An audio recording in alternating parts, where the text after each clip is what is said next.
Welcome to Howz Yer Stool, the show where we pull up a stool and find out if things are really going. Not just the gigs, not just the music, but what's happening when the amps and lights get turned off.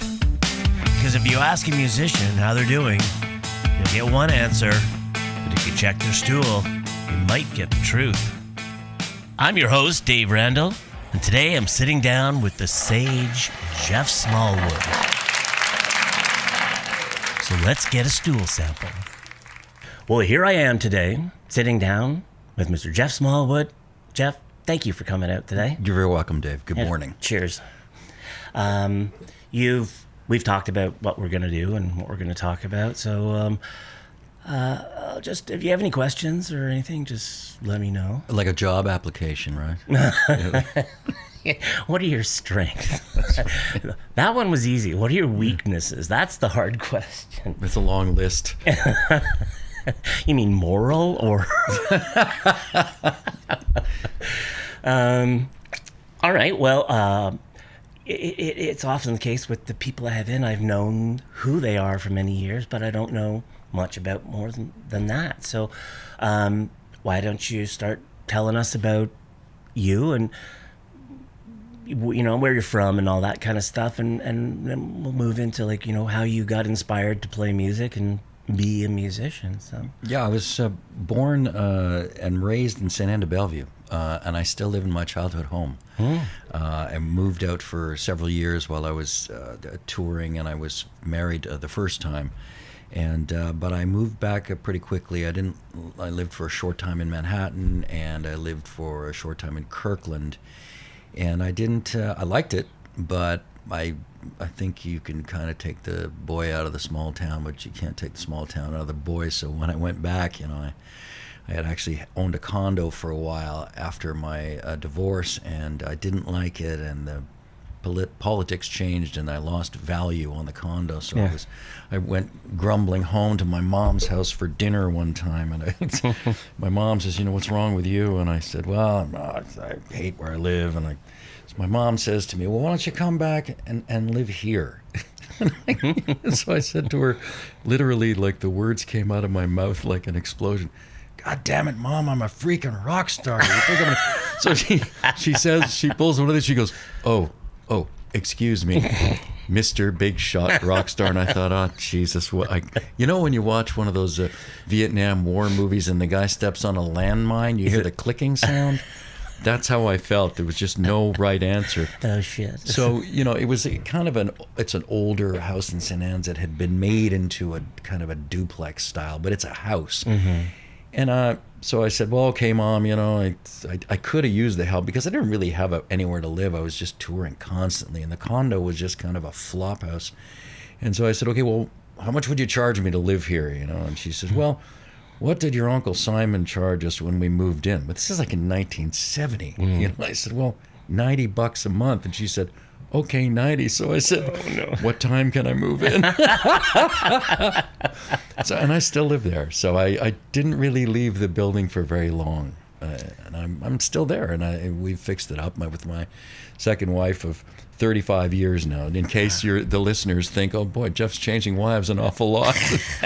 No. So I'm still there. And that's where I'm going to stay for the rest of my life. Well, St. Anne's is a great little town. If you can get past the college kids, it's... I love them. You know what? We have two high schools, the CEGEP and McGill University. And I'm one of the town's... And there's a lot of us who just think that the kids bring vitality. I mean, I like kids.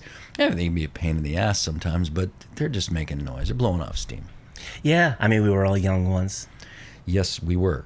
and I was one of the ones blowing off steam, so I can't really blame them, you know. Which makes you think of the first time I ever saw you play was 1978, John Abbott Beer Bash, right, in the Centennial Center, upstairs. And somebody said that this is Jeff Smallwood's band playing. I don't know who's Jeff Smallwood. And they go, well, just have a listen. I'm like, you guys were doing sort of more progressive rock than just your standard rock and roll. Like, remember you were doing like Foreigners, Kansas, Styx. And it's like, oh shit, that's top shelf stuff. Yeah, we all had gone through the same music program, and part of the part of the curriculum in that program. It was a high school program, but this teacher was a real overachiever. His name was Ted West, and part of his curriculum was that the more senior you became in the band, we had a junior band, an intermediate, and a senior. There were concert bands, and then he had a stage band, and one year it was called a jazz band. But in order, the higher up you got in school, you had to learn other instruments. So you had to learn to double. Sure. So, and then you had to join the junior band as a senior and play your double instrument. So I played the alto sax, in the junior band while I was a senior playing flute. That's a great idea that you could. Well, I mean, I know if you go onto a university program, you usually audition on one instrument, but you have to cover them all, and learn all the different modalities of the different instruments. So. Yeah, that really helped me out. I was always fascinated by the different sounds that instruments made, even as a kid before, I knew what an instrument was. And it became kind of a staple of how I earned my living. To be a multi-instrumentalist made you quite a valuable band member. And if you could sing, it was like a little bag of gold that you could tote around with you, Yeah. Well, going back to your early years, like what did you start playing first? I started what inspired you to want to be a player? Not just a listener. When I was a kid, I had asthma. I was a kind of a scrawny kid. My brothers I had two older brothers, and they were these big, robust, athletic types. And my dad was an amputee, a veteran from World War II, so he was at home a lot. And I had to stay home from school a lot because of my asthma. And my dad had brought me to the doctor one day, and the doctor, of course, in St. Anne's was across the street. Mm-hmm. So I went over to Dr. Hackney's office, and Dr. Hackney says to my dad, Leonard, you ought to buy that boy a trumpet, and work out his lungs a bit. And my father, I remember, said, well, how much does a trumpet cost? Yeah, really? And Dr. Hackney said, I don't know, $100 maybe. And my dad said, is there anything cheaper? So how about a kazoo? Well, it turned out really well because when I was growing up, the two things that you had to do as part of your curriculum in grade school was you had gym every day and music. And so the music program was recorders. And so the recorder cost, I think it was $1.59 or $2.59, something like that. Plastic, Alloys, I think it was the name of the instrument. So everybody had the same thing, and we had a teacher named Andreas Gutmanis. Okay. And you might know that name. He was quite maybe popular is not the right word. He was quite well known music teacher on the West Island. And he recognized certain talents in certain kids. Like, not all kids were going to be good at math or good at gym or I wasn't very good at gym, so thank God I was good at something else. And it started there, and I recall, I would come home or I'd be at home, and my dad had a radio, an old RCA. It was Bakelite, brown with a gold dial. Mm-hmm. I've come to know that it was model X551. And if anybody out there listening owns one, I would love to have it. And my dad, he's in his wheelchair. And one day he saw me kind of wheezing, sitting around in the kitchen. And he said, Jeffrey, turn the radio around and reach in the back, but be careful. So I thought, okay, I turned it around, and it's tubes, right? And it was hot. Yeah. And he had a pair of needle nose pliers back there, and I thought, even as a kid, I thought, why would you keep your tools in a radio? And he says, okay, now reach in the front, and there was a hole there in the middle of the dial that I thought was just a hole. And he said, no, reach in there and grab with the needle nose pliers and turn. And this is the first time I'd ever heard music come out of that thing, because all it did was talk. It talked all day. My dad talk radio had taken off the knob, so we couldn't change the channels. What a devious guy. Yeah, and he and then music came out of it, and then he said, "Turn it again," and then different music and different, and it was and I remember the moment when all of a sudden I heard, wait a minute, what is that sound? What's and it wasn't some exotic, oud or a sitar. These were just guitars and pianos and violins coming out of the radio. And to this day, when I do solo shows, I pick the repertoire from those songs that I heard in the first year of that radio. My dad died that year, of course. Yeah. So that's where it started. And this Mr. Gutmanis pretty soon zeroed in on 5 kids who were, I don't want to use the word gifted, but they were quite able at playing this recorder. So he ended up getting well, I don't know where he got the money, but he got a bass recorder, 2 tenors, and a sopranino recorder. And he said, okay, Jeff, you're going to play the sopranino now. And we have 2 soprano players, 2 tenor players, and a bass. And now we had a recorder group. Mm-hmm. So he would teach all the other kids the regular stuff, and then he would teach this group all the Baroque stuff. And it was there that it started. And to this day, I still play the recorder. I've used them on several albums. So, nice. Yeah, yep. Very Still cool. Yep. That's a very long-winded answer to where it started. Hey, the stories are great. And what kind of music outside of your studies? What kind of music were you listening to? Well, it was pretty quick. Once I was able to develop a taste in music, not just the stuff that came off the radio, but I started listening to. I guess I was fascinated more with the vocals, so it was a lot of Loggins and Messina, James Taylor, Crosby, Stills, Nash. Yeah, Crosby, Stills, Nash and Young, and it was. I discovered in time it was all vocal harmonies that I was really interested in, and that in the end, that's what really sells a record. It's not kind of the guitar solo unless it's Eddie Van Halen.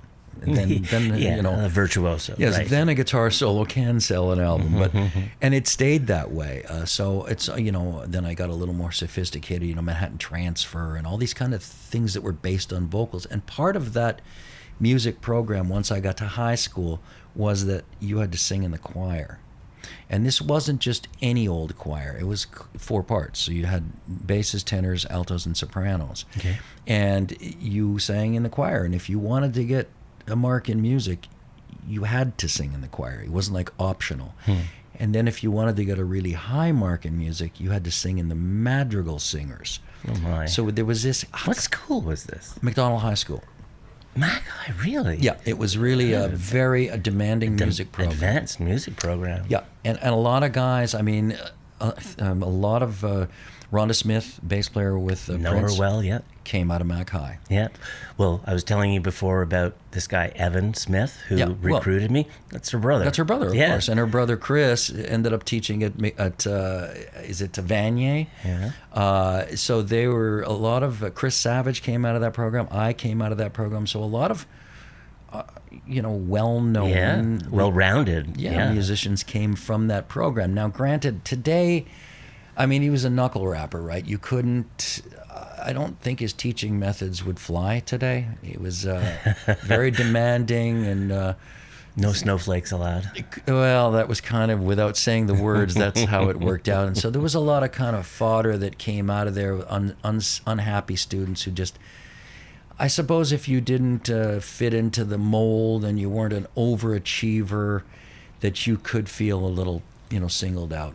As not being treated preferentially and whatnot. But I was one of those overachieving kids, so I kind of... And I guess at the time when you're learning to play an instrument, if you have any kind of desire, you also have to learn your ego, how to control that machine too. And I suppose in high school, your ego and this overachieving side of you would run the show. And so I refused personally to be looked at and say, well, you didn't get 99 or 100 on that test. The hell I didn't. I'll do the test again. And he liked that. And by the time some of us left high school, we were ready to play in professional bands. Maybe not bands that were playing the Forum, but still we could function as working musicians. And I did. So it was great. And what was your first application of that outside of school? So you've graduated high school. I was still in school. Oh, okay. He had a band. I don't know what to call it, like a society band, made up of 2 trombones, a couple of trumpets, 3-4 saxes, and a rhythm section. And he would pick his best musicians to play in that band. He paid us, I think, $75 a night, and we would play the Whitlock Golf and Country Club, or we'd play these kind of society gigs.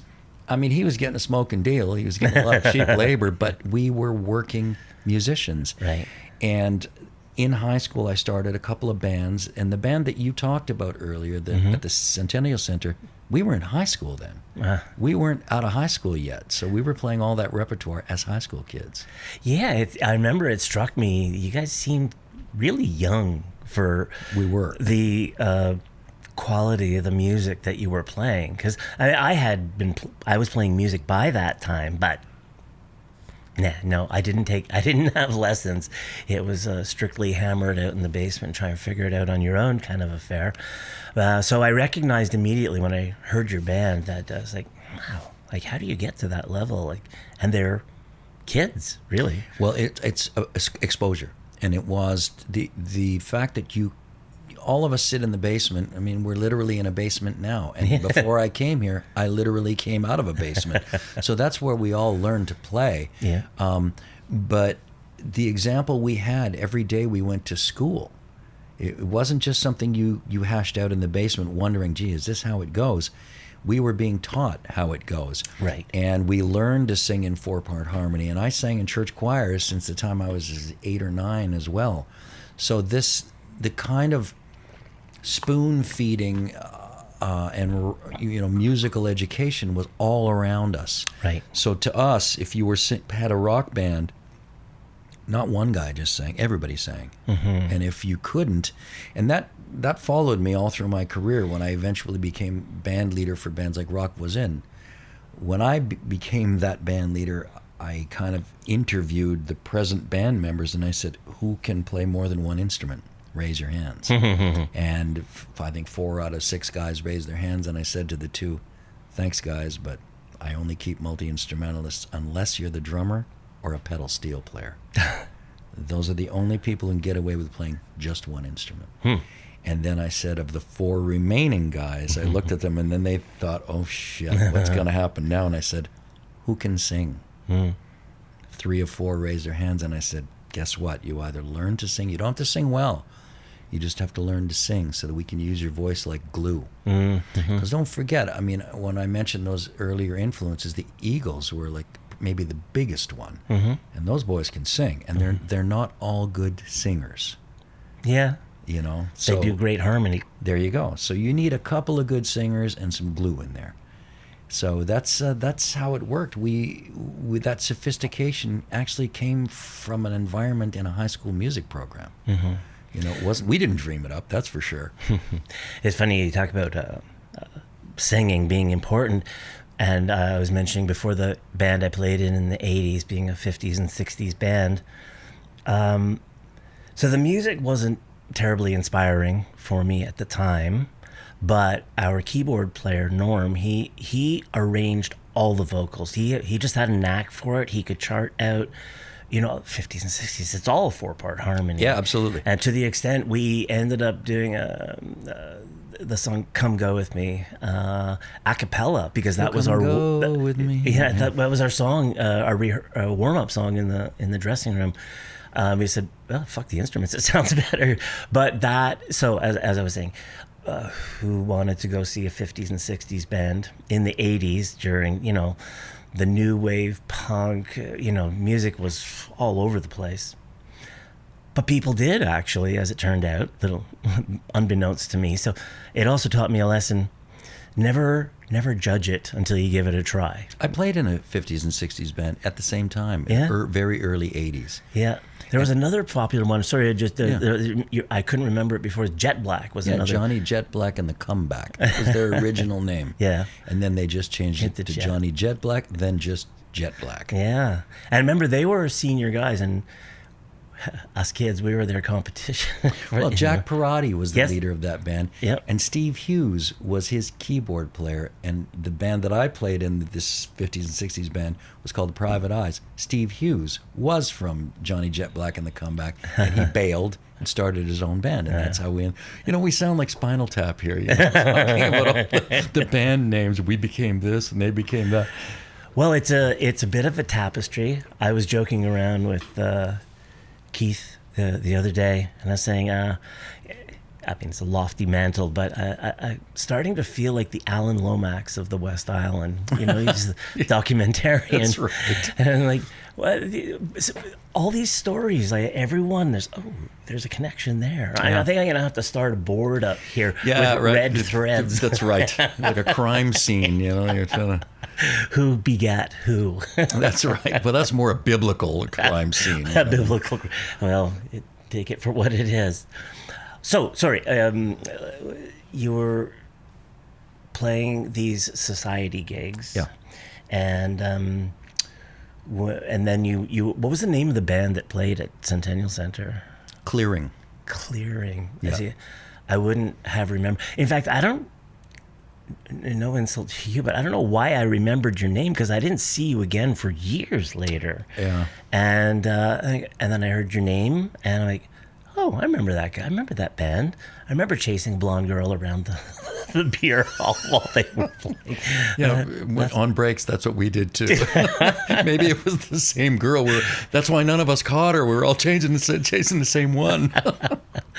Oh, to be young, dumb, and full of cum. Okay, so just when did you know you wanted to play music professionally? And when did you I'm wondering, maybe that teacher taught you about what you could achieve with music, and when did it dawn on you that I could do this? I don't know. I don't think it was a plan, to be honest with you. I think it was just a wave I caught, and I kept catching waves, and I think the thing that made it real, like a realistic option for me, was I really gravitated towards the acoustic singer-songwriter guys. So the John Denvers of the world, the Kenny Loggins, Jim Messina, Jim Croce, you know, these kinds of guys, Bob Dylan. And in my head, remember earlier I mentioned learning to control your ego, or to manipulate your ego. In my mind, I was those guys. Like, I wasn't imitating them, I was them.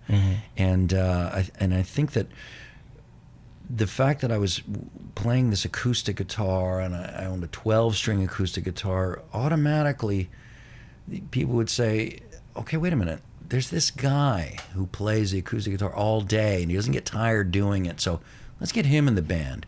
So it was just kind of a wave that I caught, and the fact that I would constantly try to get better at it, again, because I believed I was those guys. You know, if they weren't actually playing on the record player at the time, then I was the guy. You know, so and I think that's necessary. You know, you have to, when you're learning to getting your chops together, whether you're a drummer or whatever it is, you copy everything you hear until you convince yourself, I am that guy. And I think that it's part of what creates a good musician, to be able to emulate and eventually modify and then create. And so I don't think I ever really had a conscious plan until the phone started to ring. As opposed to me saying, oh, I wish we could play the Centennial Center. You know, the phone rang with offers to play the Centennial Center. And I thought, oh, you know, bands would start calling and saying, hey, do you want to join this band? And I remember the first kind of pro band I got out of that weren't my high school friends, even though we were playing gigs, was a band called the Wax Pedestrians. And it was with Russ Williams, and Marla Kaplan was in that band. These people were about 5 years older than me at the time, and all of a sudden I was just like this kind of still a teenager playing now with kids in their 20s. They weren't kids anymore, they were grown-ups.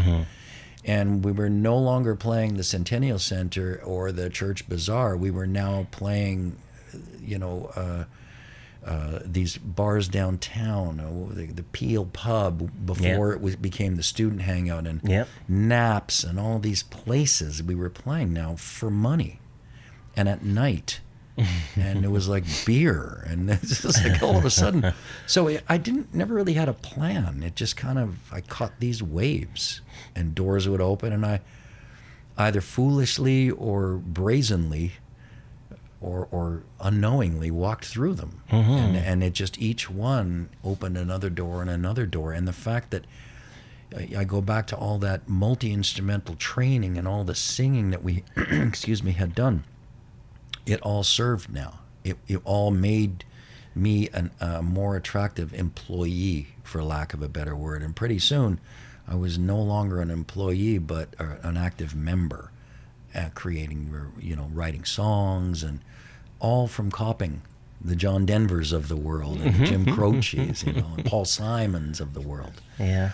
So I'd never really had a plan. The only real plan that I developed, and it was early on, I always wanted to make my own records, and I thought, wait a minute, I got a job working with Luba at the time, and I was playing with some pretty good traveling bands, and I realized that this is a far more stable way to earn a living, to play for established artists, than to roll the dice on your own career as a singer-songwriter. Because by the time I was old enough to think, I could be, like, really a singer-songwriter, recording artist, the police showed up. And I don't mean to arrest me. I mean the band, the police. Music had changed. Elvis Costello. Yes. I mean, the universe of music expanded so fast for me personally that I thought, I'll get buried in this. And if it doesn't work, if my first album doesn't work, maybe the second one will. Back then, you could still have a development deal. Today, forget it. But back then, I consciously said, if this doesn't work, I'm done. But there are so many other bands that I could play for. So then I started to really hone my skills as a multi-instrumentalist. I pulled out that alto sax. I started to practice. I pulled out my flute. I started to practice. I worked on my singing chops. I started to play every stringed instruments, but not the violin. I tried that, and I sounded like two cats in a bag being swung over my head. So that's the only conscious thing I did, was to try to perfect this, or at least expand this multi-instrumental vibe that I had, and to concentrate on getting those high, squeaky, squirrely vocal parts. That makes you a real valuable asset at that point. The guy can sing like a bird and real up high. We need that. But the rest was just a wave after wave that I kind of hopped on and said, this is great. This is great. Like, I wish I had had a plan so I could take credit for it, but I didn't. That's fantastic. Yeah. In the 90s, I was out of music by this time and starting a family, and I remember the epiphany came to me when watching David Letterman late night, and the Paul Schaefer band, and they had musical guests on, the who's who of popular musicians at the time and bands, and the Paul Schaefer band would back them up or be a part of the performance, and it struck me as like, wow, that is the gig I would have loved. If I could go back and do it all over again, go to school, learn everything you did, but my idea, these guys come in the afternoon, they rehearse, so they play music all day, and then they perform with some of the best of the best, and they, of course, were some of the best of the best. And they get to go home at night, have dinner with their family, and sleep in their own bed, no loading in, loading out, and I was, that's what being a professional musician is all about. Yeah, there's a certain cross-section of professional musicians that do that. I recall in around 2011 or 12, after I'd been in the Rock Voisin band for about 20 years, and I was his band leader at that point, after the famous story about who can sing and who can play more than one instrument. We had been touring quite a bit. We had gone to Europe, I don't know, maybe 10, 12 times at that point, for months at a time. And I got an offer to do several TV shows at once. So Star Academy was one of them, En Direct de l'Univers, and I had already been doing a French language country show called Country Centreville with René Martel, who was the hostess. Okay. And then it changed over to Patrick Normand, who became the host, and it was called Pour l'amour du country. I had done that show for 26 years. Wow. So at that point, about 2011, Rock calls up and he says, so we're going to be doing this and we're going to go on tour here. And I thought, I said to him, Rock, I got this offer to do TV, and the money was fantastic. And like you said, I was home. I could rehearse in the day and be home. With my wife, and kids. And so the phone was real quiet on the other end. I'm still in Rock's band, by the way. I came back for the reunion tour of LN35 to celebrate our first million seller. Mm-hmm. And there was this horrible kind of pregnant silence on the other end. And he says to me, so you'd rather play on TV than play with me? And I said, no, as a matter of fact, I'd much rather play with you. But at that point, we were doing the Americana series of tours, which was really, we were covering American quasi-country songs. Right. And I said, if we would go back to playing just your material, I might be inclined to stay, but I'm leaving for the money. It was flat out. And Rock is a serious professional, always has been. And he said, oh, I understand. Like, he wasn't angry. I mean, he was shocked at first that his own band leader is leaving. But it wasn't out of animosity. Or it was just like this opportunity came, and he... You know, you have to remember that musicians like me who make a living playing on other people's records, if the $1 million check comes in, that's not my $1 million. That's their $1 million. Mm-hmm. I got a flat fee for doing the record. So they understand how the money divides up. Mm-hmm. And they understand clearly that if you have an opportunity, you know, Dave Randall, to go and make, I don't know, $200,000-$300,000, and I'm only going to pay you 50, yeah. He knows that where the kind of which side of the bread the butter goes on. Yeah. So he was cool with it, you know. And then over the years, I still, you know, he'd play the Bell Center, and he'd say, Jeff, I'm doing the Bell Center. You want to come and do a guest spot? My fans love you. And I'm like, sure. Mm-hmm. Nice. And then it came along a couple of years ago. I was up in Quebec City doing the Super Franco Fete as part of the house band, and Rock was one of the guests. And he said, yeah, Jeff, I got this concept. I want to do the LN35 tour. And I said, okay, 35th anniversary. He said, yeah. And I said, well, let's, you know, let's bill it as the celebration of our first $1 million seller. And he's like, yeah, let's do that. You know? And then he said, can you do it? And I said, well, yes, I can. But I need to tell you something, that at this point, I had already been hired by Celine Dion as a touring member of her band. Now, COVID had struck and her illness took over. So we hadn't toured for a couple of years. And I said, but if they call, you realize that I'm going to unplug my guitar, drop the jack on the floor, and walk out the door, and you can keep the jack. So he said, understood. But I mean, it was fantastic. And it was only supposed to last, 3-4 months. 2 years later, it should have been LN37. And as a matter of fact, it lasted. They have one more show to do on the tour, and I'm going to miss it. So I felt really terrible telling them, you know, I told them about a month and a half ago, I said, guys, I'm going to miss the Maniwaki show. I will be in France at that point. And they're like, oh, shoot. And I said, but we made it this far. You know, the danger was I was going to have to leave after, half a dozen shows, but we made it. So nice. Yeah, it was pretty cool. That is great. Well, I completely understand the notion of,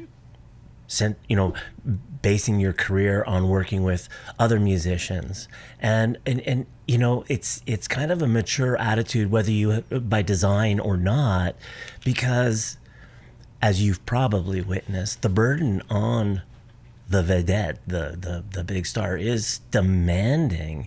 And I look at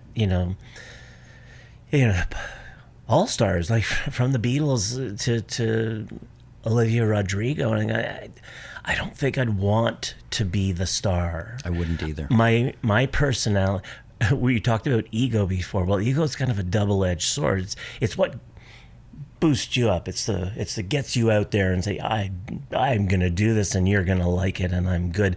But then it also brings the crushing heat when it doesn't work. Yeah, when that ego turns on you, that's painful. I mean, I learned a long time ago. I mean, any artist who endeavors to publicize their work, whether you're a painter or a comedian or a musician, whatever it is you do, the moment you sell it, you have to pull that ego out and sharpen that thing.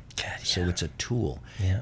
In my case, I guess there's probably a small cross-section of people who will say, boy, that guy was an asshole, back in the day. And that's when you're learning to control that ego. And maybe control isn't the word. And I tell people to this day, because every now and then somebody would say, boy, you must have a big ego to be able to do that. It's huge. However, it's so huge that when I get in the car after the show, I take it off like a suit, put it in the seat beside me, and do up its seat belt and talk to it all the way home. So that by the time I get home, the discussion's over. The ego is, asleep on the... Yeah, exactly. And I think it's, if you can, maybe, I don't know that it's a particularly skill that I personally honed, but I think maybe it's the small town kid in me that realizes that, wait a sec, I still, up until about 3 years ago, shoveled the neighbor's driveway. I think if you... I don't want to, kind of tout my own hometown values, but I think growing up that way, we didn't have much money when I was growing up, and we were fine. It's just, I don't think my ego or my friends on the block would have allowed my ego to precede me down the street. I think they would have said, hey, asshole, what makes you so special and that you can't shovel your own driveway or my dad's driveway? And I'm like, oh, shit. So I think that's the trick there, Well, it's remarkable for you and fortunate that you were able to tame that dragon, because, well, it's only in the past, 10 years, generously 20 years, that mental health has become, at the forefront of our society. We recognize it, we acknowledge it. And for performing musicians, especially the stars, it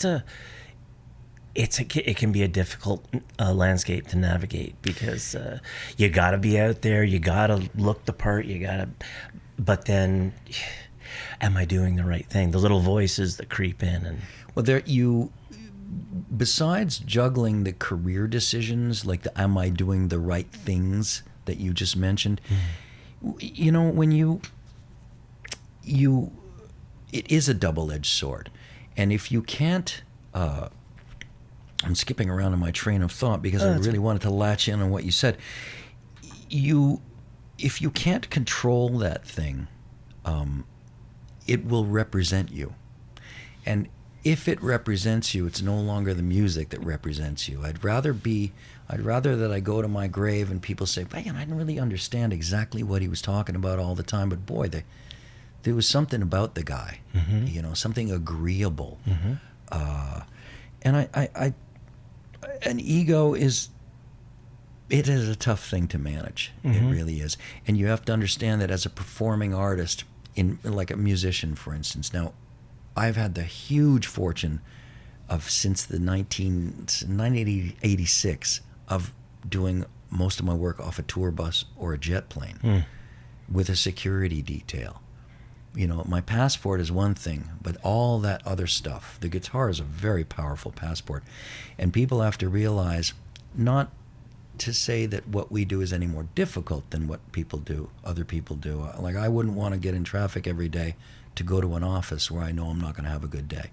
You're working in the complaints department. Nobody's calling you to congratulate you. They're calling you to give you shit, even though you didn't manufacture the product. But for us, you get out on stage, and yeah, sure, the 10 or 15 years that you put in trying to perfect your craft to get to this stage, you go out there, those people paid money, they're screaming and yelling, they're digging it, their dreams are being fed. The ego is inflated to its max at that point. The noise, the yelling, the clapping, the cheering, the crying, all that stuff. The lights go down, you walk off stage, you get on that bus, and you go from the highest high to the lowest low, all in the span of one day, and usually in the span of about an hour and a half. And once you get off the bus and you go to your hotel room, then it's complete crash. And you have to realize that that's not one event. It's every day. Up, down, up, down. Something inside you, like the mercury in a thermometer, has to keep the temperature. And what does that is your ego. When you are crashing, your ego will pull you up. And when you're going over the top, your ego will hold you up. It's just you cannot let the ego represent you. Right. So you need that tool. Otherwise, that up and down cycle, that's what drives people to kill themselves. Or at least turn to drugs and alcohol. Yes, there's that too. And not just for fun, but... No, you're right. I was going to use the word medicinal, but you fool yourself into thinking it's medicinal, you know? My GP doctor once had a meeting with him, and he knew I was a musician, and he says, back in the day, Eric Clapton, he was a big star, and he played to sold-out stadiums and stuff. And I said, yeah. And he goes, but after a while, it wasn't enough for him, and so he turned to hard drugs and alcohol. And I'm like, dude, I play in a local band. I'm not Eric Clapton. But I get your point. I should cut back on the alcohol. So that was him trying to convince you to cut back on the drinking? Yeah, that was his story, his analogy to me. But yeah, I'd kind of miss there's a little bit of a discrepancy between Eric and the rest of us, but point well taken, Yeah. And it is a pitfall, and I don't, it's not exclusive to the arts by any stretch of imagination. The average cop packs away as much alcohol as the average musician. It's unfortunately a simple remedy, as you put it. Absolutely, it is. It's and by the time you've partaken in enough of it, I think it's your endomorphins have lost track. That the north part of your compass doesn't quite lock in on north anymore, and you don't know exactly what feels good because you've anesthetized what's good. I know in my case, I quit drinking 9 years ago. I'm a bit of an imposter. People slap me on the back saying congratulations, but the math of it, from what the doctor told me after I checked out of the hospital, was I'm going to give you a choice. You should really cut back on your drinking. And I said, well, do you mean quit? And he said, I do mean quit. And I had been in intensive care for 8 or 9 days at that point. It was over the top drinking for me. And he says, okay, I'm gonna prescribe some Ativan to you. Oh, wonderful. And I said, yeah, well, why would you do that? And he said, well, to keep you calm. And I said, well, doctor, I've been here for 9 days now. Do I look uncalm to you? And he said, surprisingly not. He said, you're one of the most calm, alcoholics I've ever seen. We're not drinking. And I said, okay, here's the thing. Unless you've been putting alcohol in my veins for 9 days, have I shown one symptom of withdrawal? And he said, surprisingly not. And I said, here's the thing. If you give me Ativan, I'm going to take it as prescribed. And then one day when I have nothing to do, I'm going to take 2 of them and see what that does. Then I'm going to start chopping them up and dosing for fun. I said, doctor, I am not an alcoholic. I'm an addict. And that's the bottom line. That's an interesting distinction there. And he says to me, well, okay, maybe you're right. And I said, I don't think maybe. I'm not currently licensed to practice, medicine in the province of Quebec, but I think I'm right knowing how I behave. And I said to him, he said, okay, here's your choices then. I'm going to give you 2 choices. You can come, I'm going to have to see you every 6 months from now on. And the tests I'm going to run on you, blood work, endoscopic cameras down your throat to check on all the repair work he had done. He said, I'm going to have you come to my office, and it's beautiful. And I'm like, okay, your office is beautiful. Yeah, he says, I got a scale in there. I got a chair for my patients. There's an examining table, and there's charts on the wall. I'm thinking, Jesus Christ, he's describing any freaking office. And I said, yes. And he said, and the other choice is what? And he says, the emergency room, you already know what that one looks like. And I thought, oh, shit, okay. And he said, I need to tell you something that you're not going to want to hear. And he says, most of the people who come in the condition that you arrived in don't leave here. And in my kind of naive, because I see the world in Technicolor all the time. Like I'm a dreamer. I said, oh man, they have to stay here? He says, no. They die here. And I thought, choice number 1 it is then, Doc. I'll see you in your office.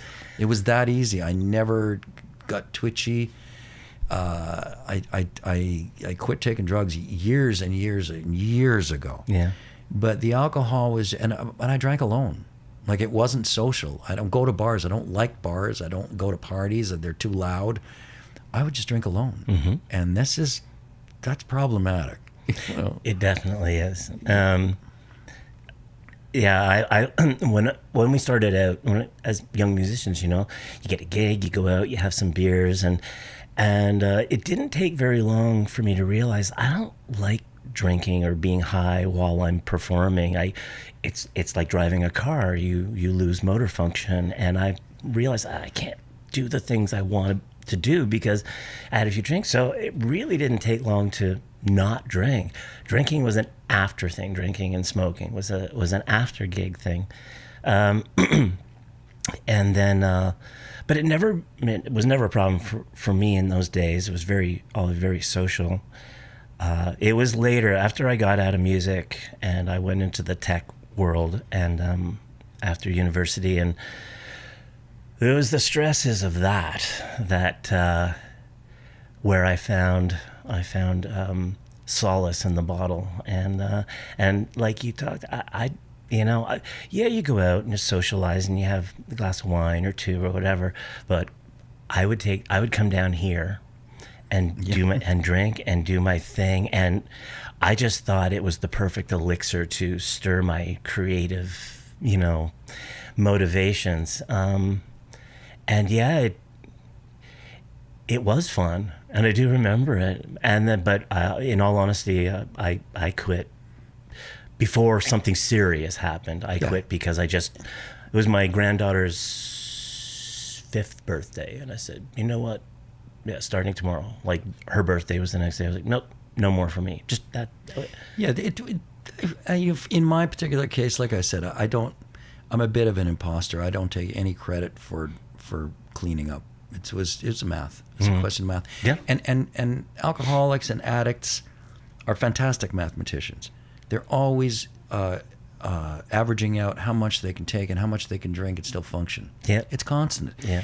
And what made me, in the kind of the end days of my drinking, I would sit there and calculate, how much can I get into me and still get this thing done? And it just became this constant. If I had applied that kind of calculus to everything I did, I would probably be the millionaire I knew I would never be. But it was, it stopped being fun. It was a calculation, and it was, when am I going to get caught? And it got to the point where I was making a deal with myself. I'd be sitting alone, and my studio is similar to yours. There's guitars there, and I realized as soon as my liver starts to hurt, I'll stop, or as soon as I get a liver spot, I'll stop. But the bottom line of it was, what made me start thinking about stopping was that every day was identical.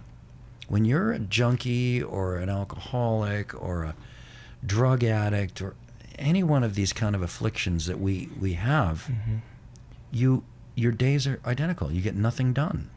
You dog paddle all day, convincing yourself, I'll get this done tomorrow. And tomorrow is the same. And man, I spent, I don't know how many days that way, surrounded by the tools of my trade and not touching them.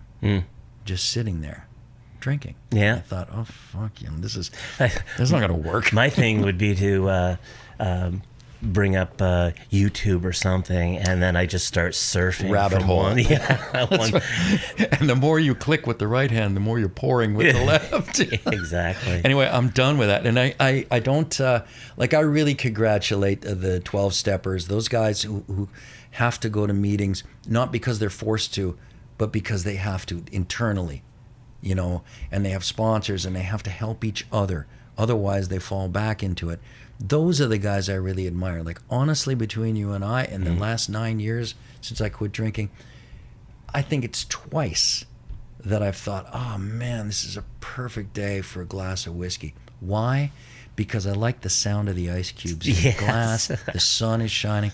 And it made me realize this was all ritual. Because I checked into rehab 2 years after I was dried out. And I did it because I guess I wanted to know why. And at first, teacher, the instructor, the monitor says to me, well, why are you doing this? And I told her I wanted to find out why I put myself in a position like that, because there's no trauma in my life. Well, that was fantastic. It was, we didn't have any money when I was growing up, but it didn't matter. I didn't know. I didn't know we didn't have any money till somebody told me. And I was a lot older then, and I didn't give a shit then either. Fantastic part of growing up on the West Island. Yeah, and I grew up in St. Anne's. It was kind of scruffy, and, there was no money there when I was a kid, except unless you lived on Perot or Maple. But the rest of us were just kind of making ends meet. My dad had died when I was 9, right after the radio thing I told you about. Right, yeah. And so when I got into this kind of group therapy thing, for the first 3 weeks, I thought, these poor people, And there was a cop, there was a judge, there was a couple of old ladies, there was a guy covered in tattoos who definitely looked like he was going to prison, and he was going to go before the judge in a week or something. I looked around and I felt sorry for these people. I really don't belong here. These people are really sick. And then one day, 3 weeks into it, and I won't go on all day about this, but the monitor says, okay, she had a basket with everybody had Post-it notes in front of them, blue, all the same color with the same kind of pen. We discussed, I can't remember the topic, we discussed it, and she said, okay, write down the one word that you feel right now after this. Fold it up, put it in the basket, and we'll talk about it after. So we've all folded our blue, Post-it notes and put our pens down, distributed the basket around, and somebody pulled out, the girl across the table pulls out the first one, and she says, shame. And I thought, oh, damn, she got mine. I hope nobody knows it's me. And we talked about it for a couple of minutes, and then we passed the basket. Next one, shame. And then I realized 6 people around, I pulled out somebody else's, shame. Wow. 11 people wrote the same word, and it made me realize I do belong here. This is exactly where I belong. And it's the mechanics of it. Whether you're an addict, a drunk, a sex addict, whatever it is, the circumstance that drives you there may be different, not unique, but different, but the trajectory is identical. They're all identical. And what happens is all identical. And that convinced me. And when I finished there, the monitor said, okay, Jeff, this is his last day. And everybody, they write you a card and they wish you well. And then she said, Jeff is off to tour the world with Celine Dion. Like I was leaving on tour in about a month. And everybody looked at me and said, why didn't you tell us? And I said, well, you would have treated me differently. You would have said, oh, we forgive him because he's a musician, or because... That's not what I came here for. I know I'm a musician. Maybe I want to know if that's what drove me to this. It isn't in the end, but, I thought, I do belong here. And I think that therapy, not that I would think everybody should go and hire a therapist, but I think if there's an issue going on, all kinds of issues people have, you speak to somebody about it, You speak to your friend. Yes. Yes, speak to anybody. It's going back to your mental health thing that you mentioned earlier. Yeah. Speak to somebody. You don't have to go, I don't want to say, crying to a therapist, but if you have to, go crying to a therapist. That's what they're there for. Absolutely. Go to your wife, go to your friend. And if you can't if the first one's no good because they're not all good, find another one. That's right. But if you've got something on your mind, that's really a burden, you should talk about it. There's no other way to deal with it. Well, I'm glad you mentioned the word burden, because the first time I actually uttered the words, I got a real problem, I got to fix this. Holy shit, man. I can still feel it now, this kind of, it's like throwing off your backpack full of school books and realizing, oh, okay, Friday, it's school's over. The first issue is admitting it to yourself. And all that time, like I mentioned, when I'm alone in my studio, cracking that bottle of whiskey open, thinking, yeah, man, I'll stop this when this happens. I'll stop this when that happens.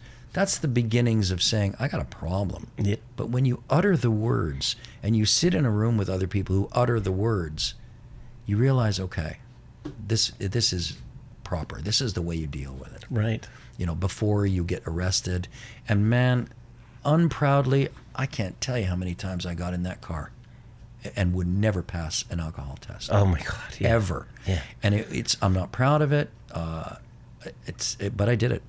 I did shows, not completely shit-faced, but very close to it. And again, part of the calculation. How much can I get into me, have a good time, and still honor the ticket price? Yeah. You know, you don't want to go out there and clam all over the joint. People paid money to see you play, and you're representing an artist. Remember, we'll go back to that thing I said. There's more money in playing for other artists, but you got to live up to the job. Sure, yeah, you do have a job to do. Yeah, they don't want to carry you. You're supposed to carry them. So if you're there falling all over yourself, it doesn't work. So there you go. That's. I wanted to. But anyway, congratulations to you. Thank you. Yes. And the imposter. Yes. There's an album there, I guess. You know who George Jones is? I sure do. Yes, great country legend. And one of my favorite George Jones stories is he was a notorious drunk, and his wife was trying to threw out all the alcohol he had and took away his car keys, and he hops on his riding mower, tractor, yeah. And the cops pull him over on the highway. He's headed to town to buy more alcohol. Like 5 miles or something. Like not like just down the road. It was like 5-6 miles. He had to be drunk to do that. Do you know what they did to him? He wrecked his car outside of Nashville. I think it's Highway 405, is it, or Highway 400, or Highway 40, I think. And he wrecked his car, and he was arrested for drunk driving again. And they took his car and they put it up on a post and a big sign with his face on it saying arrested for drunk driving. I mean, it was this billboard with his Cadillac all smashed up. I mean, apparently it might have worked. I don't know. But it was a real shaming of George Jones, publicly. I like George Jones. Yes. He was good. Yeah. You know how I discovered George Jones? It was Elvis Costello released a song called Good Year for the Roses, which I loved by Elvis, until I realized it wasn't his song. Yeah. And he found it because his dad used to play country music and stuff when he was younger, and that's where Elvis got his influence. And then I discovered George Jones, and like his version of A Good Year for the Roses. Well, George Jones, I mean, who's the guy? I'm in a memory blank now. The dude with the cowboy hat, the big beard, he sang a Tennessee Whiskey. What's his name? Oh, Stapleton, Chris Stapleton. Chris Stapleton. That's a George Jones song. Yes. You ever heard the original? I have heard the original before George Jones. That goes. Yes, I had no idea. Everyone thinks it's Chris Stapleton's song. No, and it's quite different. Yes, it very. I mean, George is a huge influence, and funny enough, when George Jones covered the James Taylor song "Bartender Blues," everybody thinks that's a George Jones tune, but it's not. George Jones's record company told him, they said, George, you're doing a good job singing this James Taylor song, but you sound like you're imitating yourself. Like, it was really weird. I read this in Guitar Player or something years ago, and I thought, what? And it's true. Like, George, when he sings his own repertoire, I mean, it's just to die for. Strangely enough, when he sang this James Taylor tune, which is right down the Bartender Blues, I mean, George sounded like he's imitating himself. It was the weirdest thing, I wanted to ask you about being a band leader. I've not had the chance to talk with a professional band leader, and I'm not comparing my experience, but I'd like to know from you, so I heard lots of stories about famous band leaders, like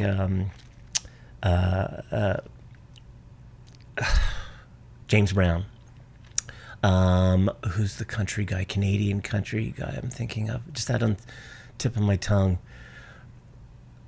It'll come to me. They had reputations for being brutal band leaders and very heavy-handed management. And stories of James Brown, if you hit a bad note, you weren't getting paid that night. Get fined, yeah. Buddy Rich was famous for that. Yeah. Oh man, you never heard the Buddy Rich tapes? No. Dial them up after we're finished. Yeah. Buddy Rich giving his band shit. Oh my God, it's brutal. So I have no idea what it's like on the scale that you were doing it, but being a band leader, I never wanted to be like that. I heard stories, and I'd always think, do the guys think I'm like that? I was the most not demanding. I was the leader in the sense that I was the one who picked the songs. I was the one who booked the gigs. That that kind of stuff. And sometimes they'd push back on me. Are you fucking serious? Like, I'm doing a lot of work in the background and I'm paying you the exact same thing I'm getting paid. Why do you think this is tough? And I'm like, you don't know what it's like in real. What's it like? Okay, I always referred to it as herding cats, as trying to manage a group of musicians. What was it like for you to manage a whole orchestra of musicians? Well, in that high school band, I'll start in the beginning. Yeah. I became exactly the person you're talking about. I kind of chose the whole repertoire, and I would force the guys into learning vocal parts. And in the end, I was probably, not that I would compare myself to the level of a Paul McCartney, but the same animosity that the other Beatles felt towards him, even though he was freaking Paul McCartney. Yes. My bandmates felt towards me because I was constantly pushing them, and we're all getting the same bread, but the kind of big mouth arranger, kind of ipso facto leader was me. I was probably not very polished at it. Yeah. When you're young, you want to get things done. Like, they wanted to learn to drink beer, and I wanted to rehearse Friday nights. So, but the difference is when you, like, for instance, with Rock Was In, the difference in the band leaders you were talking about is they were the artists. They were, yes. What? Ronnie Hawkins, that's who I was trying to say. Oh, yeah, right. The difference is that what I was more like a musical director. So Rock Was In was the artist, and he hires a musical director, and that's the guy who kind of runs the band. Handles the music, depending on the scope of what your responsibilities are. He handles the hiring and firing of musicians too. I did that as well. My approach was, I'm a guitar guy. I'm not interested in carrying a lot of S1000s and S1500s at the time. That's the samplers we would use. I didn't want anything on tape. I didn't want anything to rely on synths. If you want to bring a synth, no problem. You play it live. Do not program it. Right. Because if we change the key, change something, I'm not going to wait. So I had more of a hippie approach. And I remember telling guys when we changed an entire band one time, I think I kept one musician for a tour and hired all new ones. And I had a meeting with them, and I said, guys, here's the way it's going to work. I hired you because you're all experts. You clearly play the instruments that you're sitting behind far better than I do. So learn the record, play something better. You will know when you have to cop exactly what's on the record. For instance, the intro to Hélène. You don't fool with that. If you're in the Eagles, you don't change the solo in Hotel California. Just leave it as it is. That's pretty good the way it is. So I would tell them, change, do something better, all right? If you make a mistake, we're all going to know. We're all going to have the same laugh, and it's over. So don't be afraid of that. But the three things that have to happen, all right, and I'm not going to be angry if you change the part. If you play something better, awesome. If it doesn't work, you'll find out. The three things that have to happen is A, you have to make that singer look, sound, and feel better. Those are the three things. That's the job. I don't care what you wear. Maybe wardrobe will. The stylist will. I don't care. I don't care what you play. But that has to happen, those three things. Vocally, you will stay in the same range no matter what. I don't ever want to hear anybody say, did I sing the high part in that song? No. I sing the high parts in every song. You sing the tenor parts in every song. Everybody knows where they're going, and make sure the singer feels, looks, and sounds better. That's it. That's how I led the band. Everybody had fun. We weren't shackled to computers. Now, granted, things are different today. When I was the band leader Was In, it was really a hippie trip, and everybody was happy, and it was cool. Not that they're not happy today, but now when I came back to do the Hélène 35 tour, the band leader was there, J.S. Bethieu. He was the band leader, and he kind of looked at me and I said, J.S., man, this is your band, all right? Don't freak out because I'm here. I am just the acoustic guitar player now. Now, granted, he was running the show kind of the way I ran it, but with computers too. Okay. So he had locked in, I think maybe I had left a bit of a legacy of this kind of vocal placement so that nobody's fishing for parts. We're not kids in high school anymore. There's no more fishing. You want to fish, do it in your own studio. Once you get here, make sure your parts are right. Right. And I think that held over. So it was great. Occasionally, I'd chime in and say, JS, we used to do this ending on this song. It's a little more efficient. Let's try it. We try to go primo. Let's do it that way. So that's the way I led the band. JS is much the same kind of hippie vibe, but with more technology. Thank God, because I'm not a very technological guy. But that's how it worked. It wasn't. There was no shouting, no threats, no nothing like that. Some gigs are much more high pressure. The Star Academy gigs, in which Scott Price was the band leader. He is also Celine's band leader.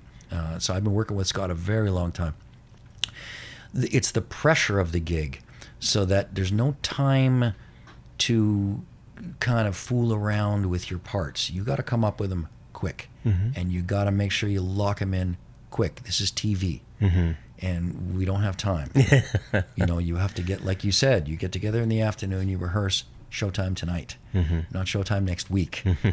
So it's a little more of a pressure situation. When you're in a touring band and you have 50, 60 dates in front of you, there's plenty of time. There's weeks to rehearse, and you can modify your parts as you go. Like I said earlier, some can't be modified. Yeah. Most of them can. Yeah. And as an acoustic guitar player, I mean, there's a lot of jing-a-jing going on that you'd be dumb to try to change. Just go jing-a-jing and keep it the way it is. Oh, I love that music directive. Just play jing-a-jing. Well, yeah, I mean, that's, Scott has said to me, what was the word he used often? Zing-a-zing. He would say, I'd say, Scott, what are you hearing here? Zing-a-zing, Jeff. Thank you. But I mean, that's one of Scott's fantastic skills, and I learned this from him. Him and Mark Beaulieu, who was the band leader with Rock Voisin a long time before I was the band leader. Mark would hire people. First of all, he'd hire highly skilled people at that level of the game, but he'd hire people that you don't have to talk to. You know their personalities. You know they're good on the bus. You know what they're going to do live. You know that if they step on their own feet live, they'll know.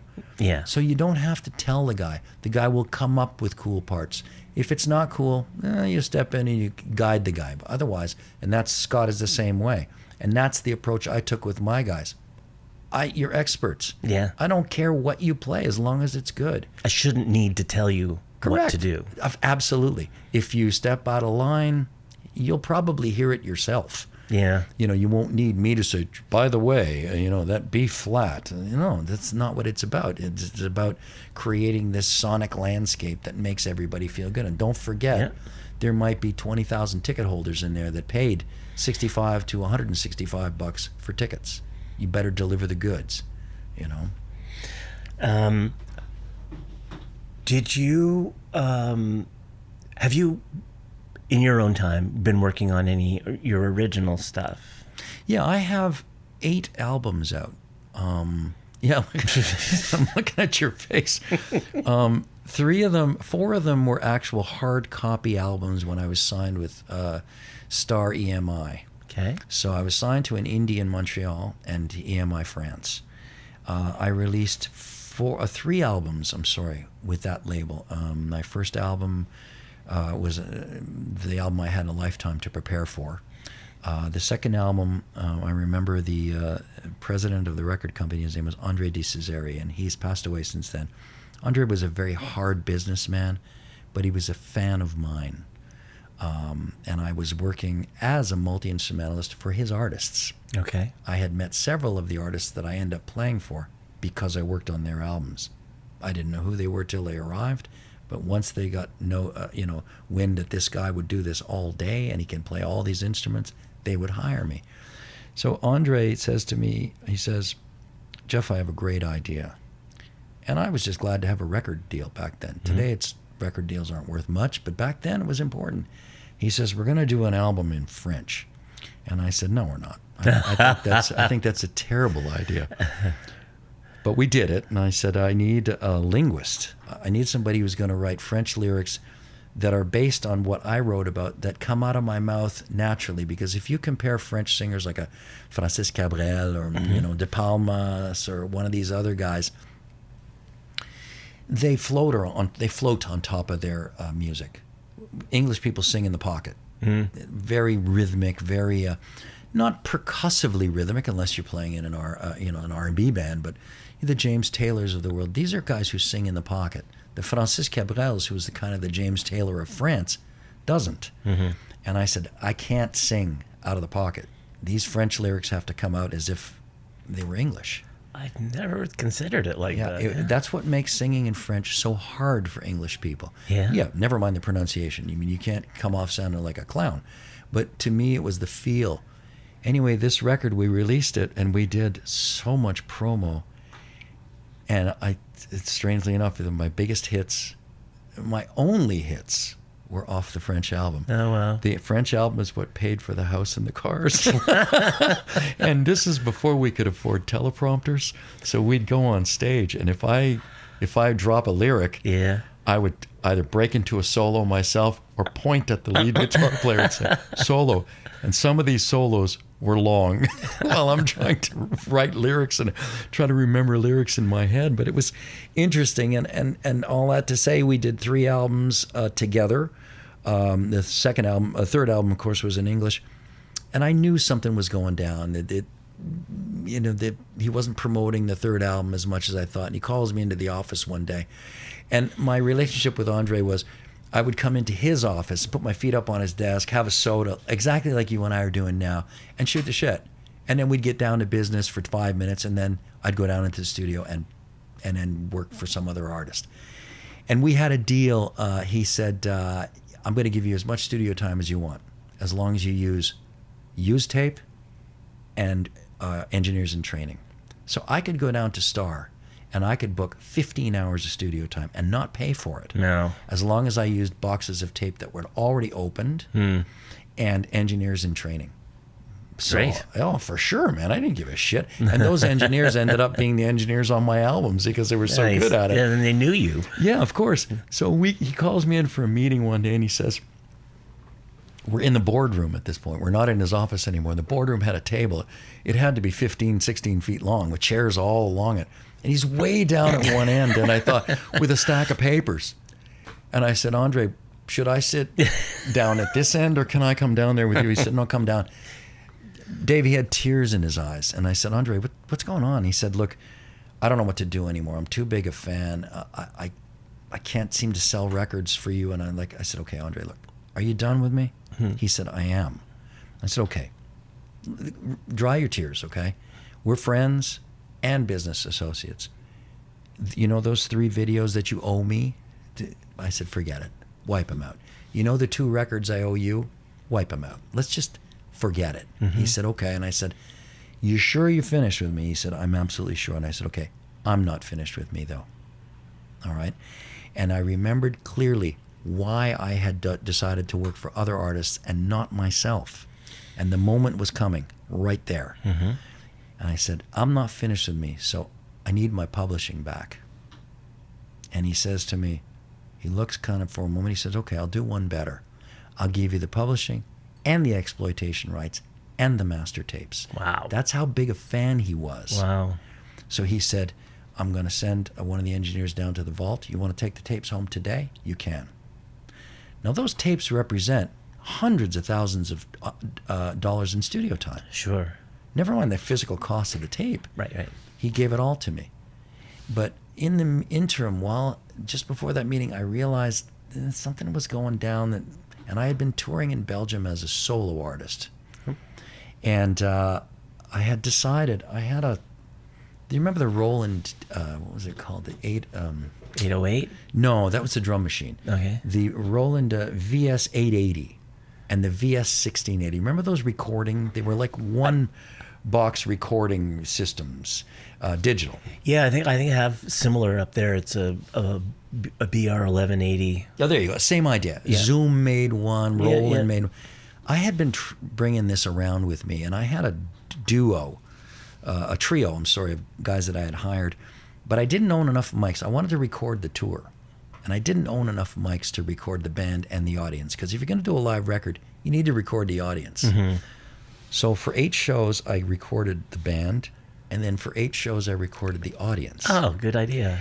And then, of course, I had to mix everything together, and I had to pick songs where I had not named the town. Yeah. And I decided, I put this live album together, and knowing that something was going down with my own record deal with Star, EMI, I produced this album called Live in Belgium and released it right after. As soon as my contract was done, I released the album, and it was really kind of low profile. It was a single, not even a gatefold, one page insert with my picture on the front, and it was almost a protest. It was no pretty boy shots that we were doing already. It was a picture of me in a lighting change. I almost looked demonic, but with an acoustic guitar. You know, it wasn't like an axe or anything.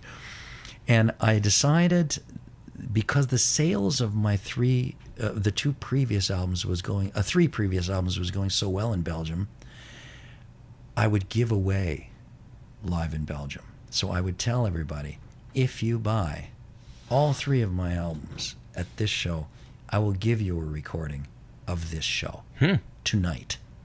So that's why I had no dates on the album, no show.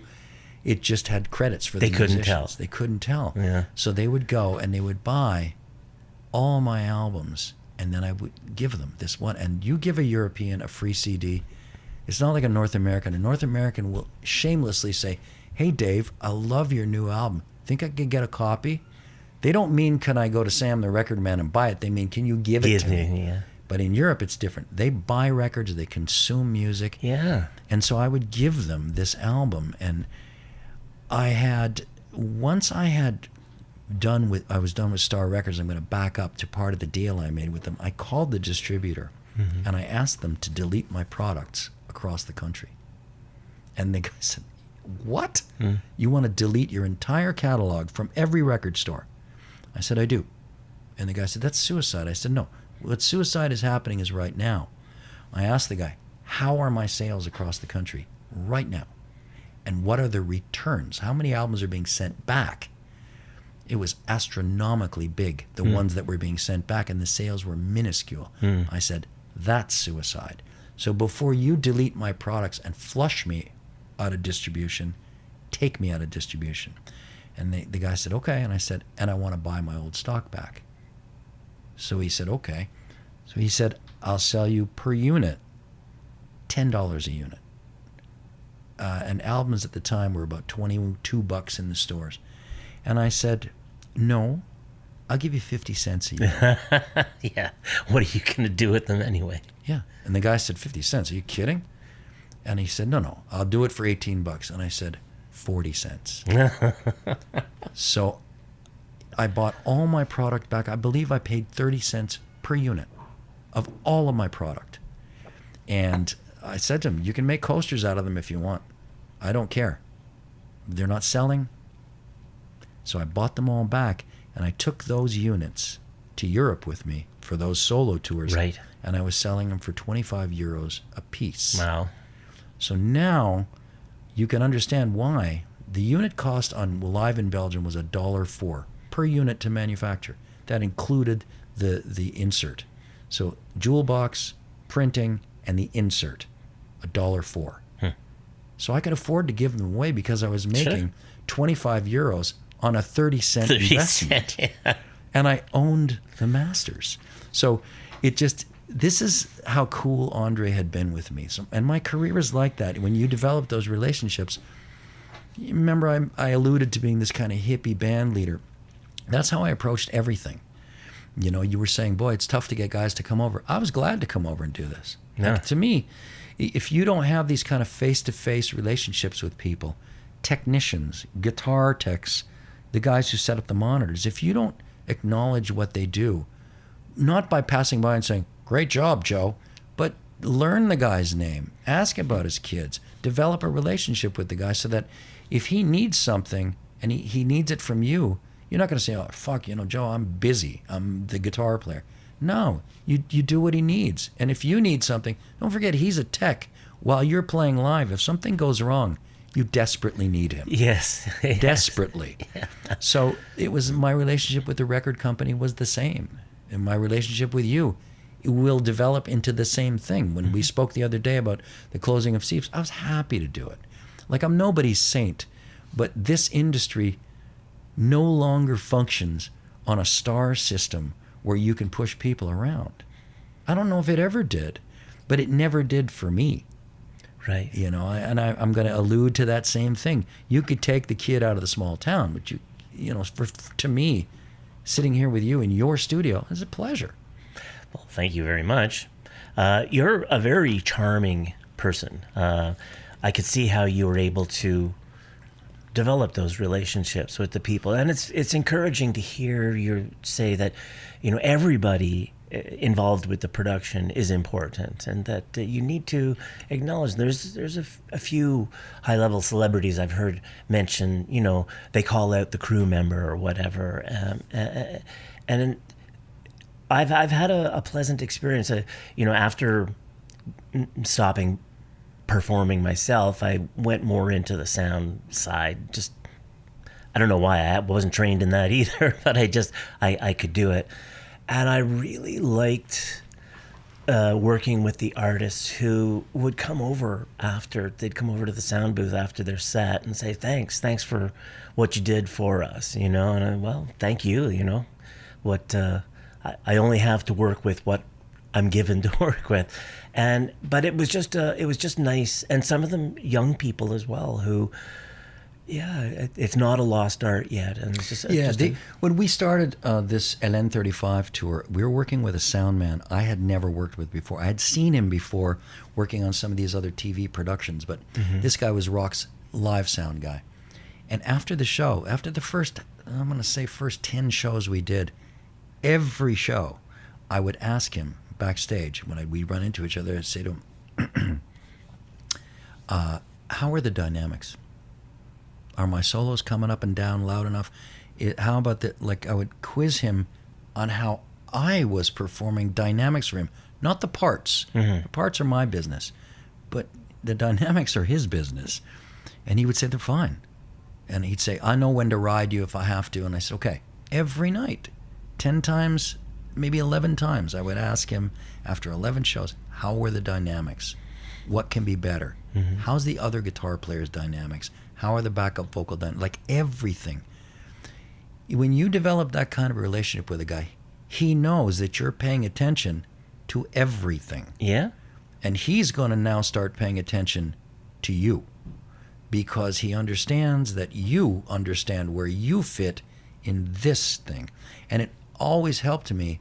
You know, I had the great luxury of becoming, I don't know what to call it, the confidant or the right-hand man or something of most of the artists that I worked with. And it's why I stay in their bands for 25 years, is that there's a sensibility. Being a singer-songwriter, you know what that singer-songwriter wants to achieve.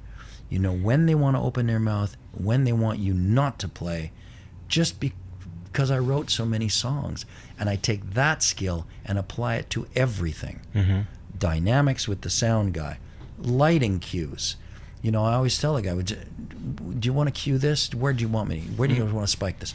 It's a show, man. Yeah. And if you can get a relationship with all those people, then you're in business. You know, we were touring years ago with Rock in France, and for a certain time, there was a divide between technicians and musicians. You know, the technicians called the musicians des museaux, you know, and they didn't know. It wasn't a lack of respect, but there was no fraternization. And so it was one of the tours back in the early Americana series, and there was a lot of money going around at the time. And I remember I said to our tour director, his name was Diego Rouge, a French guy. I said, Diego, this is what I'd like on the rider every night on the band's bus. And there was only 5 guys in the band. I said, I need 3 bottles of Jameson whiskey, 3 bottles of Bushmills whiskey. I need 3 bottles of vodka. I need 48 left beers. And the guy's like, what? I said, just do it, please. You know, we don't ask for much. I need all that alcohol.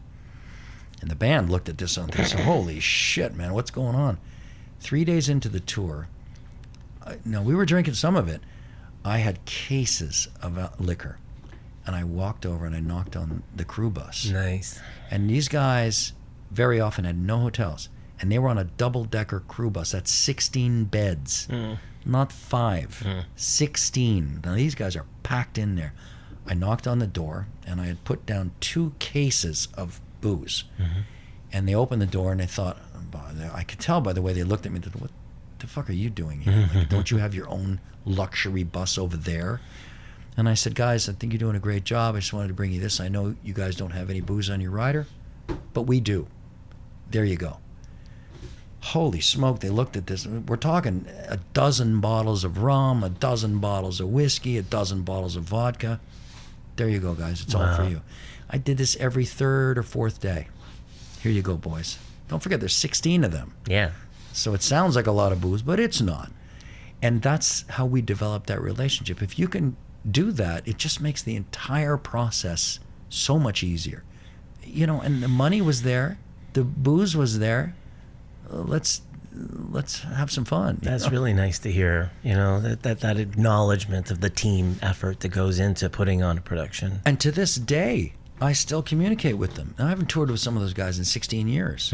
Their birthdays come up, boom, happy birthday, nice. Man, how you doing? And they remember. And this is this whole thing, because they'll remember if you're an asshole too. And I alluded to that earlier. I am sure there are people from back in the early days who still say, boy, that Smallwood is a fucking asshole. And I wish I could change it. I doubt it, but I wish I could. But it's... Well, you were a little pissant, so you made me an asshole. No, I claim full responsibility for the badge. What have you got going for the rest of the summer, Jeff? I'm leaving. I have a show coming up next week with BSSR. Now, BSSR is a band that, with Breen LeBeuf, who, of course, from Offenbach fame, and he's got his own solo albums. Reg Lachance, who is the former guitar player with Rock Voisin until he was hired by Johnny Hallyday. Okay. In France. Wow. Johnny is Johnny's passed away now. Yeah.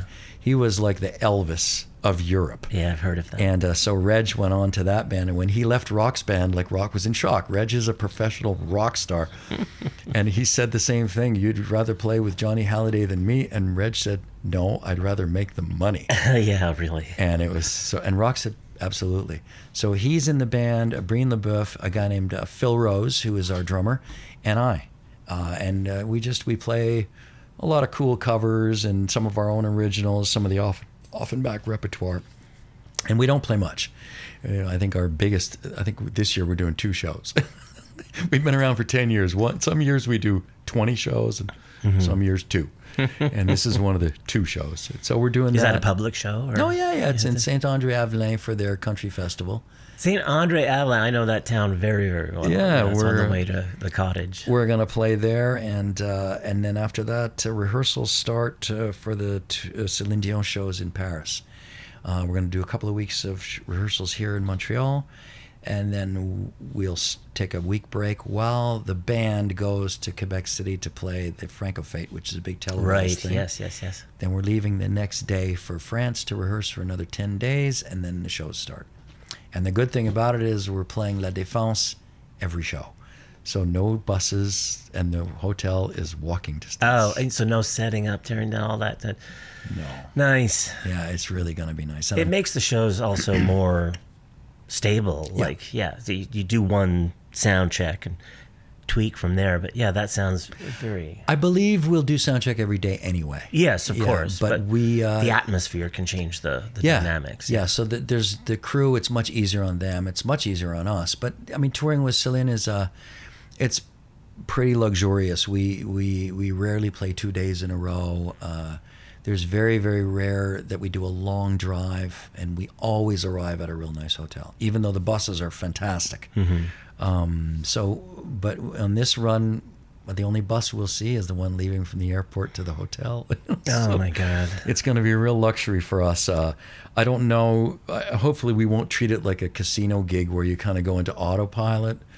I'm sure not. I don't think we will. We're so happy to be back after all these years. Right? Yeah, she's. It's been a while since she's been out there. She had her Vegas residency, but well, that lasted 16 years. I did not do any of that residency. I was a session guy on her records.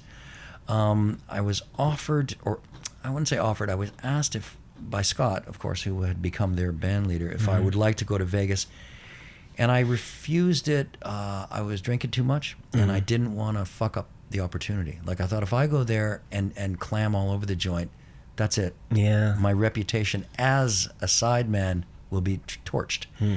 And Noah, our youngest kid, was still young at the time, and I had missed a lot of my other two kids growing up, and I thought, I don't want to miss this too much, so I'll stay home, clean up, take care of my son, and then by the time, I told Scott, I said, listen, when you guys, put on your big boy pants and do a world tour, call me then. And Scott called. Noah, I believe, was probably 14 at the time, 13 or 14. He couldn't wait for me to get the hell out of the house, right? Oh, really? And Scott calls and he says, remember that bullshit you told me about putting on our big boy pants and doing a world tour? Okay, Big Mouth, we're doing it. Do you want to come now? And I said, absolutely. So that's how I became a touring member of that band. So we did 2 years of the world tour, and then COVID hit. And it just slammed the brakes on. And we were in New York City for about a week and a half. We were playing the Meadowlands. No, not the Meadowlands. We played Nassau Coliseum and the Meadowlands. Yeah, we did. The kind of COVID thing had started in New Rochelle, which is just north of the city. So we were warned, don't go to 42nd Street, don't take the subway, kind of stay. And I have some friends who are cops in New York City, and they said, you guys leaving the city anytime soon? I see all your buses are parked at Battery Park. And we're like, yeah, we're leaving in 2 days. The guy said, good idea, because we're going to start closing the place down. So we left, and we were on our way to Washington, D.C. And strangely enough, there was a lot of news on the TV about this kind of COVID-19. What was it called at the time? They didn't call it COVID. They called it something else. Anyway, we got to Washington, D.C., and the place was strangely empty. And I'd never been to the city, so I don't know if it's like Ottawa, where at 6 o'clock it looks like no one exists anymore. I don't know if it's like that anymore, but it used to be. And we got there, and we thought, holy smoke, this is weird. Where is everybody? And the next morning, we usually get our day sheets. They come in the email at 8:20. But this day, they came at 10 o'clock at night, the night before. So we came back after dinner. Everybody had an email saying, okay, bus 1 and 2 are leaving for Montreal at 10 a.m. or 9 a.m. Bus 3 and 4 are going to the airport. Buses 5, 6, 7, 8, 9, 10, 11 are going to Texas. This is when we thought, wait a minute, they shit-canned the whole tour. It was over then. Yeah. And when we got to the border, the bus driver had been informed that they wouldn't let us off the bus. Just bring all your passports to the front, present it in the front window of the bus next to your face. And so we did it, and they just waved us through the border, and that was it. The tour was over. I mean, it was the weirdest thing. Sure. So now we're all glad. It's all the same band members. I think we're changing. I think we changed one violinist. So the whole band is back, and we're ecstatic. Like, we're just thanking our lucky stars that we're still there. Wonderful, wonderful. And good for you that you're getting to go back out there and do that. Yeah, we're very. And when are you back in town? We'll be back in mid-October. Okay. I'll probably pick up my shows. I do Friday evenings at Studio 77. Yeah. Solo show all the time. It's funny, you're going to France to play with Celine Dion. Yeah. And you're going to come back to Point Claire Village to play. Yeah. Well, fantastic. I know a lot of people who play down there, so I'm going to go check it out. Keith was telling me that it's a very tip-friendly place. It is. The first time I played there, I asked, I had a pedal steel player named Kim Deschamps. Kim is the former pedal steel player with Cowboy Junkies and Blue Rodeo and whatnot. And I kind of dragged him out of retirement because I like pedal steel so much, and I whooped him, in rehearsals to get, come on, Kim. And these gigs don't pay very well. No. But they're pleasant to do. And I said to Kim, I don't know how to feel about this tip jar thing. I've never done it. Like, for once, my ego had no idea how to deal with it. And I said, what should I think about this? I mean, are we beggars, or what is this? Kim said, no, that's how it works in most places. There's a tip jar. And I kind of got over the kind of, well, wait a minute, like my mom, I am a rock star. Like, why am I playing for tips? But it's great, Well, it's pretty unique down there. Like, I don't think there's any other. I remember booking acts at the Chateau du Lac, and a guy came in and asked, "Can I put a tip jar out?" I said, "You can put it out. I don't think it's gonna work. People aren't accustomed to that." But in the States, in Nashville, down in Texas, and Austin, it's all tips. You play for tips. Yep. So that's kind of an interesting thing. So in October you'll be back, and I'll start doing that again, and I'll do some studio stuff. I have Susan Glukark a Christmas tour coming up. Oh. Susan is an indigenous artist, Inuit. I've heard her name. Yeah, she's fantastic. Mm-hmm. She had those huge hits in the '90s, and I got into that gig. Her drummer is a drummer that I had hired with Rock Voisin years before. He's the one who got one of the speeches about being an expert in your field and don't worry about making mistakes. Mm-hmm. And he called me while I was doing the LN35 tour saying, "Hey, listen, man, we need to replace our guitar player." After 30 years he'd been with the band, but he had developed a drinking issue. Mm-hmm. And he said, "Can you join the band?" And I said, "Well, sure, I can finish the tour for you." And I went down for a rehearsal, and I met Susan prior to the rehearsal, and I said, "Look, I know this is a huge change for you, and I'm going to try to make this as easy as possible on you." Again, to try to make the artist as comfortable as possible. Sure. So we got into rehearsals, and I had learned all the songs in Inuit. So when the backup vocals came, I knew them. Wow. And after one song, she kind of looked at me and smiled, and I thought, this is either good or bad. And she said, "I've been waiting for 30 years to hear somebody do that." And I said, "Well, if you want to hear it again, we can do that song over." If you want. She said, "No, we'll do the next one." So we did it, and after that one rehearsal, they said, "Do you want to stay in the band?" And I said, "Sure." But that's the goal, right? I mean, to fill that spot, to make that singer feel... Absolutely, yeah. And it works. Good for you. Yeah, so I'll be doing that. After that, some door will open, I'm sure for you it will. Hopefully, yeah. Excellent. Well, thank you very much for coming. You're welcome, all Dave. the way out here to the armpit of Quebec, or frontier town, the Ontario border's right there. Thank you, David. It's a pleasure coming. I hope you have a wonderful rest of your afternoon. Thank you. You too. And take care. You bet, man.